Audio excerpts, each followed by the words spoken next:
waaw man maa ngi tudd Fodé Thior dëkk fi Yeumbeul Sud Afia Nimzatt quartier Cheikh Dione là dama tegoon benn projet bu ñuy wax Kocc construction waaw mu nekk projet bu nga xamante ni voilà ci immobilier lay wax ci construction bâtiment lay wax maanaam nit ki bu amee terrain am bëgg a tabax ñun mën nañu contacter ci début fondement ba ci élévation ba ci finition ñun ci domaine boobu la ñu bëgg a dugg mais ci domaine bu aussi bu gën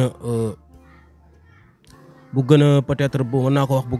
gën a large waaw par rapport ak ci nit ki ni muy bëgg a tabaxee bâtiment am wala ni muy bëgg a tabaxee dëkkuwaayam mu ànd ak sécurité mu ànd ak lépp lu nga xamante ni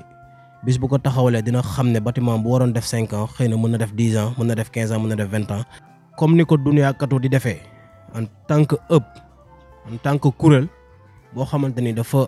ñëw ne day booster jeunes yi da leen di jàppale da leen di gunge da leen di former je pense que ñun ci dynamique boobu aussi la ñuy tegu bi ñu Dunia Katu may opportunité defal ñu formation ci entrepreneuriat fas yéene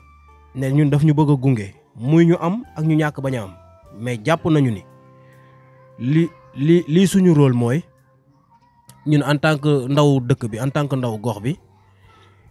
à chaque fois ni ñu koy waxee impact bi mën na bañ a nekk wàllum sax koppar waaye mën na nekk ñun ñi nga xamante ne ñun ñoo bénéficier wu ci mbir mi ñun ñu nekk ay relais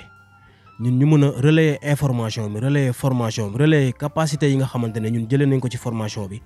pour transmettre ko yeneen jeunes yi nga xamante ni bëgg nañ am savoir boobu bëgg nañ xam ku leen orienté ñu orienté leen jëme leen ci Dunia Katu ñoom it ñu ñëw ci li nga xamante ni moom mooy formation yi ñoom ñu dem vers l'information am mbir mi approprier ko su ko defee mën a doxal